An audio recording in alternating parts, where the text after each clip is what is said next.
வணக்கம். நீங்கள் இணைந்திருப்பது உதயன் டிஜிட்டல் வலையொலியின் பிரதான செய்திகளுடன். செய்தி தொகுப்பு உதயன் டிஜிட்டல் செய்தி பிரிவு. செய்திகளுடன் இணைந்திருக்கும் நான் லிஷா தரணீஸ்வரன்.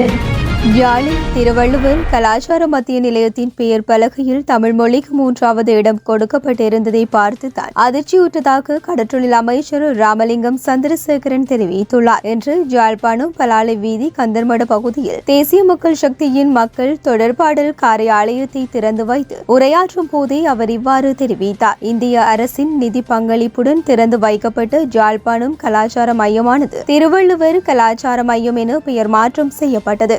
நிகழ்வில் நானும் அதிதியாக கலந்து கொண்டவன் என்ற வகையில் பெயர் மாற்றம் தொடர்பில் திரை நீக்கத்தின் போதுதான் அவதானித்தேன். திருவள்ளுவர் கலாச்சார மையம் என பெயர் மாற்றியது குற்றமல்ல. யாழ்ப்பாணத்திற்கே உரைத்தான பெயர்களான யாழ் கலாச்சார மையம் அல்லது யாழ் பண்பாட்டு மையம் என்ற பெயர் சூட்டி இருந்தால் இன்னும் சிறப்பாக இருந்திருக்கும் என்பது எனது தனிப்பட்ட கருத்து. பெயர் சூட்டும் நிகழ்வில் திருவள்ளுவர் கலாச்சார மையம் என காட்சிப்படுத்தப்பட்ட இலத்திரனியல் திரையில் தமிழுக்கு 3வது இடம் வழங்கப்பட்டமை கவலை தரும் விடயமாக இருந்தது. அதனை பார்த்து நான் அதிர்ச்சி அடைந்தேன். தமிழ் மக்கள் வாழும் பகுதியில் தமிழுக்கு முன்னுரிமை வழங்கப்பட வேண்டும். சில வேளை தெரியாமல் சில தவறுகள் இடம்பெற்று இருக்கக்கூடும். குறித்த விடயம் தொடர்பில் சம்பந்தப்பட்டவர்களுடன் நான் இன்னும் கலந்துரையாடவில்லை. நிச்சயமாக அது தொடர்பில் கலந்துரையாடி இனிவரும் காலங்களில் தவறுகள் இடம்பெறா வண்ணம் செயற்பாடுகளை முன்னெடுக்க முயற்சிகள் மேற்கொள்ளப்படும் என்றார்.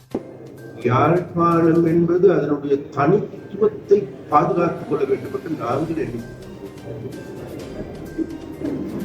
யாழ் பண்பாட்டு மையம் என்று வந்திருந்தால் அதை விட அழகாக இருக்கும் என்று நான்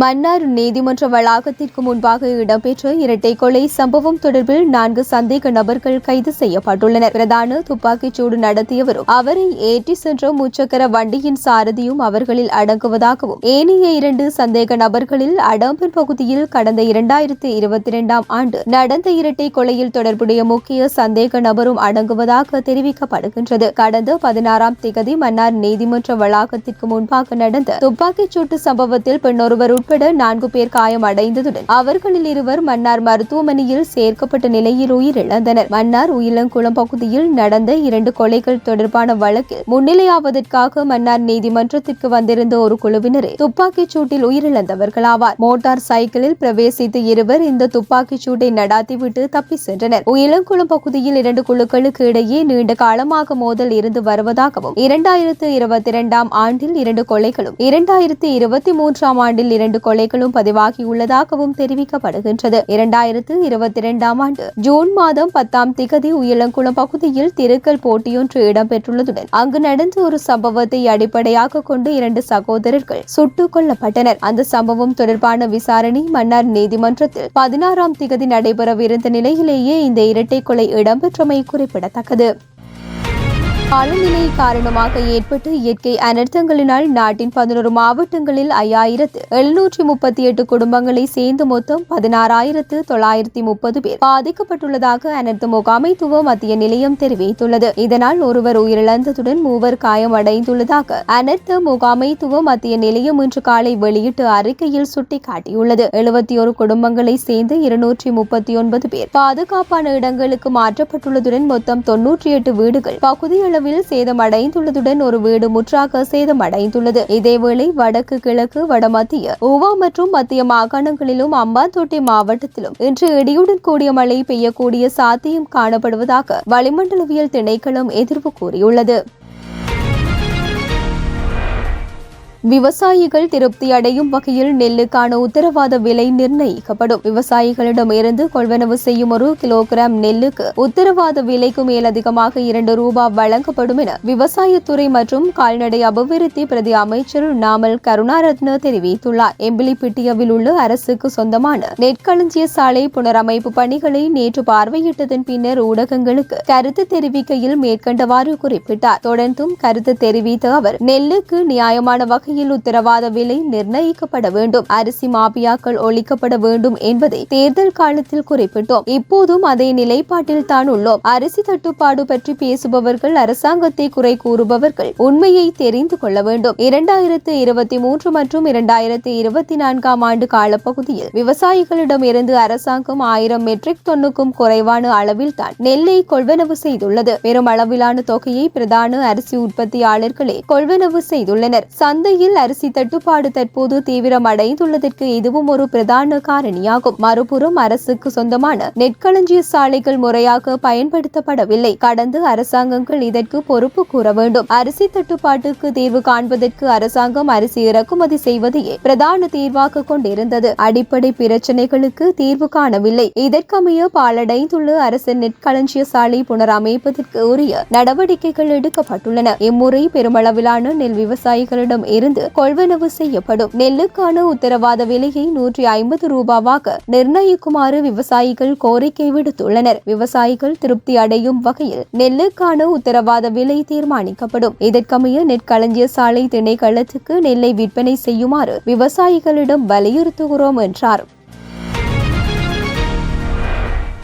நிதி அமைச்சின் பரிந்துரையின்படியே மின் கட்டண நிவாரணத்தை மக்களுக்கு வழங்குவது தீர்மானிக்கப்படும் என இலங்கை மின்சார சபையின் தலைவர் கலாநிதி திலக் சியம்பலாபிட்டிய தெரிவித்துள்ளார். பிரதான சகோதர மொழி பத்திரிகை ஒன்றுக்கு கருத்து தெரிவிக்கும் போதே அவர் இதனை தெரிவித்தார். இலங்கை பொது பயன்பாடுகள் ஆணைக்குழுவின் மேற்பார்வை அதிகாரம் நிதி அமைச்சரிடமே உள்ளதாகவும் மின் கட்டணத்தை 20 வீதத்தால் குறைப்பது நிதி அமைச்சரின் பரிந்துரையின் கீழ் இடம்பெறும் எனவும் மலிவு விலையில் மின்சார கட்டணம் நிறுவப்பட வேண்டும் என மின்சார சட்டத்தில் குறிப்பிடப்பட்டுள்ளது அவர் தெரிவித்துள்ளார். இலங்கை மின்சார சபை மற்றும் இலங்கை பொது பயன்பாடுகள் ஆணைக்குழு ஆகிய இரு நிறுவனங்களும் நிதி அமைச்சின் கண்காணிப்பின் கீழ் உள்ளதாகவும் அனைத்து மின் நுகர்வோருக்கும் சலுகையாக மின் கட்டணமானது 20 வீதத்தால் குறைக்கப்பட்டது எனவும் தெரிவித்தார். எனவே கடந்த 17ஆம் தேதி நள்ளிரவு முதல் அமுலுக்கு வரும் வகையில் இந்த மின் கட்டண குறைப்பு மேற்கொள்ளப்பட்டமை குறிப்பிடத்தக்கது.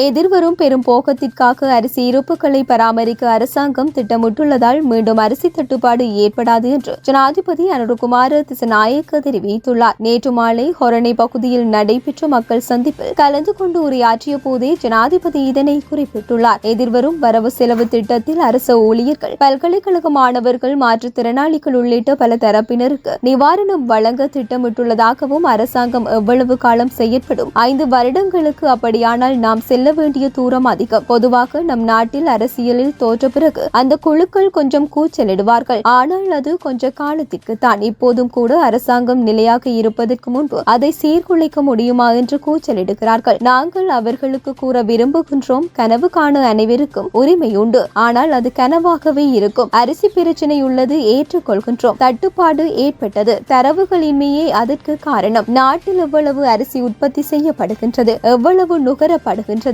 எவ்வளவு பற்றாக்குறை ஏற்படுகின்றது என்பது தொடர்பில் தரவுகள் இல்லை. நான் உறுதி அளிக்கின்றேன், நாட்டில் இனி ஒருபோதும் அரிசி தட்டுப்பாடு ஏற்படாது. இந்த பெரும் போக்கத்தில் நெல் இருப்பது தனியாரிடம் மாத்திரமல்ல, அரசிடமும் நெல் தொகையை வைத்திருப்பதற்கான வேலை திட்டத்தை நாம் மேற்கொண்டுள்ளோம். நிர்ணய விலையை விட ₹1 அதிகரித்தும் அரிசியை விற்பனை செய்ய இனி இடமளிக்க மாட்டோம் என்றார்.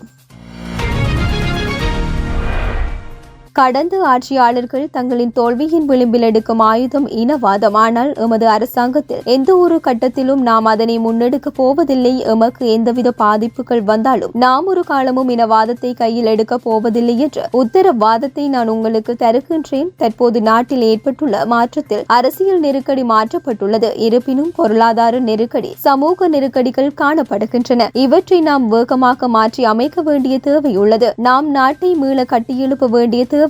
சமூக மாற்றத்தின் பிரதான பங்கினை இலக்கியவாதிகள் வகிக்கின்றனர். எமக்கு வழங்கப்பட்டுள்ள அரசியல் பலமானது மாற்றி அமைக்கப்பட்டுள்ளது. அரசியல் முரண்பாடுகளானது தேர்தல் நிறைவடைந்த பின் அவை கைவிடப்பட வேண்டும். மக்களுக்காக நாம் இனமத மொழி வேறுபாடின்றி ஒன்றிணைய வேண்டும். இதனை மாற்றி அமைத்து நாம் சரியான திசைக்கு மக்களை வழிநடத்த வேண்டிய இடத்தில் இருக்கின்றோம் என பிரதி அமைச்சர் அருண் ஹேமச்சந்திர தெரிவித்துள்ளார். இத்துடன் உதயம் டிஜிட்டல் வலையொலியின் இரவு நேர பிரதான செய்திகள் நிறைவடைகின்றன. தொடர்ந்தும் நாளை காலை நேர பிரதான செய்திகளுடன் இணைந்திருங்கள். வணக்கம்.